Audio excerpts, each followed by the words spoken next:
Bienvenue, ici Elise D. Que tu viennes de débuter une thérapie de l'enfant intérieur avec moi ou que tu sois simplement curieuse ou curieux du concept d'enfant intérieur via l'analyse transactionnelle, tu es au bon endroit. Pour info, cette vidéo fait partie d'une série de 5 vidéos qui, ensemble, vont t'éclairer sur comment fonctionne l'enfant intérieur et les autres états du moi, avec en plus des exemples concrets d'analyse transactionnelle. Il y aura également en fin de vidéo un exercice bonus qui te permettra de travailler sur ton propre fonctionnement psychique.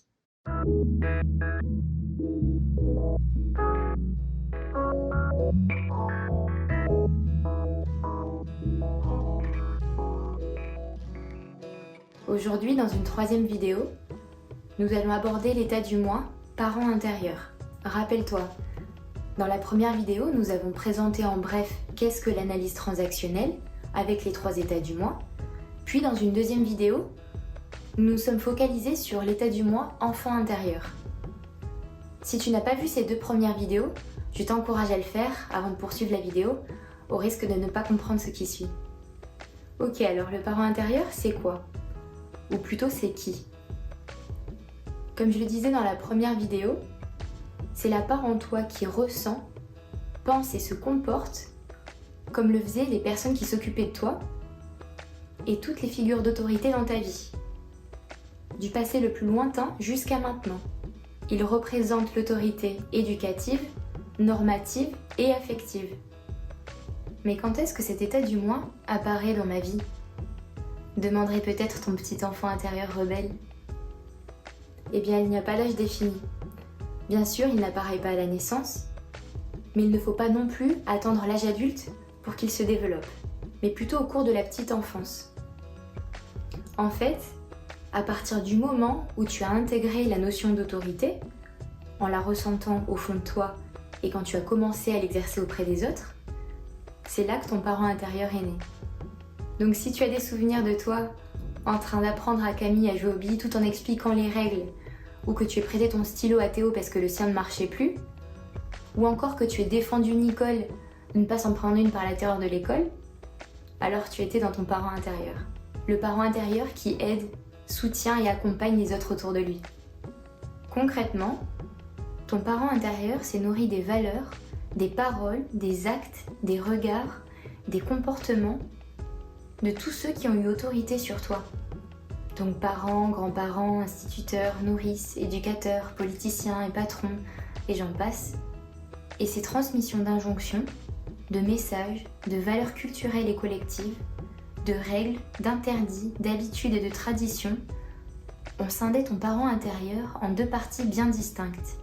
Le parent normatif et le parent nourricier. Au même titre que l'enfant intérieur avec son adaptation soumise et rebelle, tu as vraisemblablement les 2 parties du parent intérieur, avec là aussi une prédominance plus ou moins forte, soit parent normatif, soit parent nourricier. Et pour chacun d'eux, il y aura également un profil positif et un profil négatif. Nous allons de suite illustrer ça en mettant chacun des profils du parent intérieur dans une situation où il réagit avec quelqu'un d'extérieur. Donc voici notre exemple du jour. Imagine, tu prévois de partir 2 semaines en vacances au Mexique en août avec Clémence, ton amie d'enfance, et vous êtes actuellement en avril. Et la personne bien structurée et organisée que tu es a passé 2 heures de son temps à calculer les budgets nécessaires pour le voyage. Au moment où tu fais part de tes calculs avec ton amie, elle te dit « Ah ouais, tu penses qu'on aura besoin d'autant d'argent ? Parce que là, je viens de me payer un stage de flamenco en juin et du coup, ça va être un peu short. » Dans ce scénario, on va d'abord observer le parent intérieur normatif. Dans son profil positif, il est la part de toi qui transmet des valeurs en donnant un cadre, des normes, des règles et une structure. Il est aussi celui qui protège en fixant des limites, pour toi-même, mais aussi envers les autres. Alors dans notre exemple, comment réagirait ton parent normatif positif ? Eh bien, il pourrait dire à Clémence « Ah ok, bon dans ce cas, la prochaine fois, il faudrait que tu me le dises avant que je fasse les comptes ou qu'on établisse les budgets ensemble, comme ça les calculs seront plus justes et je perdrai moins de temps. » On voit bien dans cet exemple que tu restes dans un profil bienveillant, qui réajuste la situation en mettant en place des règles et des conditions pour te protéger de futurs désagréments.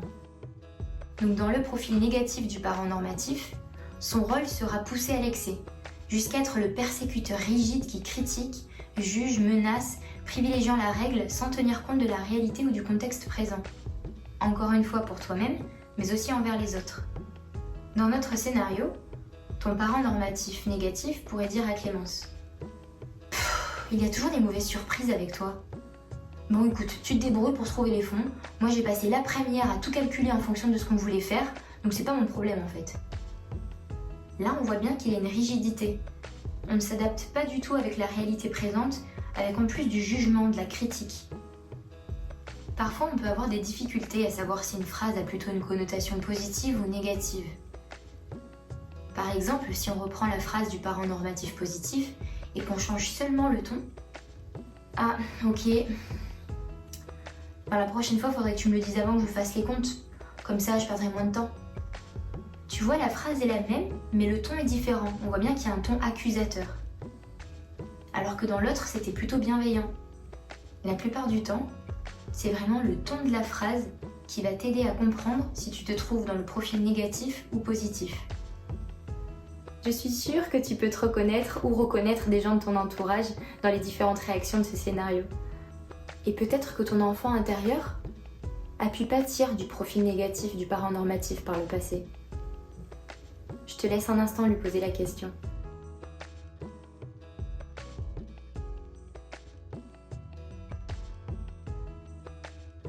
On va se focaliser à présent sur le parent intérieur nourricier. Dans son profil positif, il est celui qui encourage, console, forme, accompagne, rassure, en encourageant et en soutenant. Finalement, toutes les bonnes choses qui font qu'on se sent bien et entouré. Je te remets vite fait dans le contexte de notre scénario. Toi et ton amie Clémence partez au Mexique pour 2 semaines en août. Tu viens de calculer le budget total du voyage et quand on parle à Clémence, elle te dit avec sa candeur naturelle qu'elle vient de se payer un cours de flamenco avec Marco et que du coup, faudrait revoir le budget à la baisse. Donc dans ton parent nourricier positif, c'est avec le sourire que tu réponds à Clémence. Ah oui, je te reconnais bien là. C'est bien, au moins on va pouvoir s'intégrer à la culture locale. Et pour le budget, t'en fais pas, on va recalculer les dépenses ensemble et on va bien trouver un moyen de faire baisser la note. On voit bien que dans cette réaction, tu es dans un profil bienveillant et rassurant, digne d'un bon parent nourricier. Tandis que dans le profil négatif, son rôle poussé à l'excès fait qu'il surprotège, culpabilise, dévalorise et fait à la place de l'autre, même si l'autre est capable de faire et d'apprendre par ses propres moyens. Il favorise la dépendance émotionnelle. Ainsi, ta réponse de parent nourricier négatif pourrait être « Franchement, t'abuses. T'aurais pu m'en parler avant que je fasse les budgets. Surtout que c'est moi qui me tape seule toute l'orga du voyage parce que madame n'aime pas planifier. » On voit bien ici qu'on est dans la culpabilisation, dans le rabaissement de l'autre. On infantilise. Je suis sûre que tu peux te reconnaître ou reconnaître des gens de ton entourage dans les différentes réactions de ce scénario. Et peut-être que ton enfant intérieur a pu pâtir du profil négatif du parent nourricier par le passé. Je te laisse un instant lui poser la question.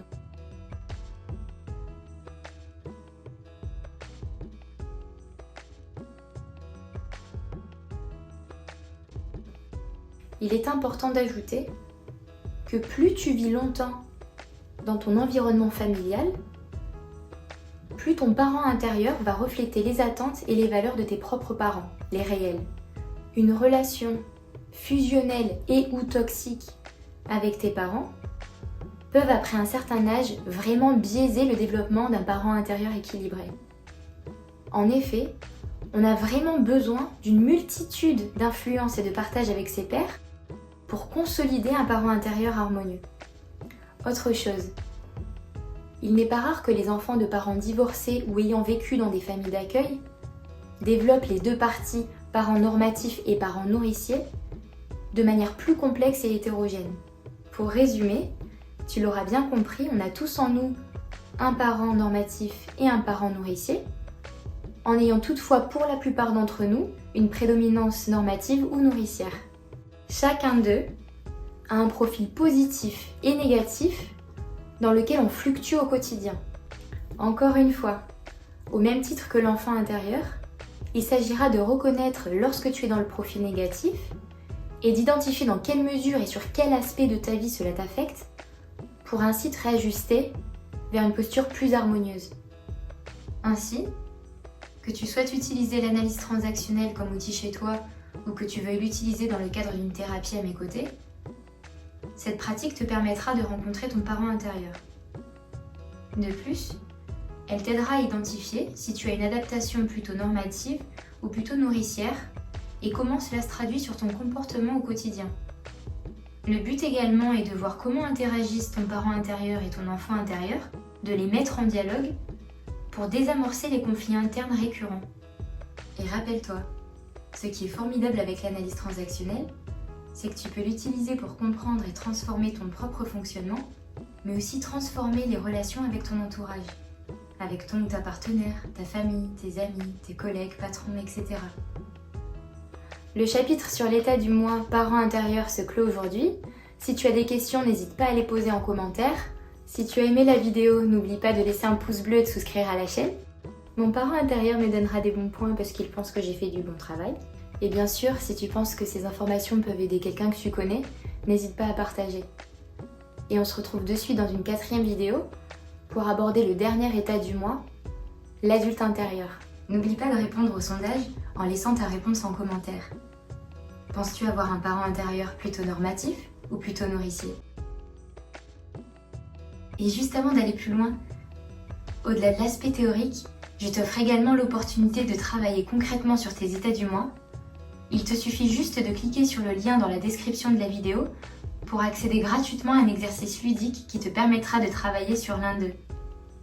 Toutefois, si tu sens que tu as besoin d'une aide personnalisée d'un suivi adapté, n'hésite pas à me contacter. Je serai là pour t'aider à rencontrer tes états du moi et à soigner les problématiques et traumas qui te touchent de manière personnalisée.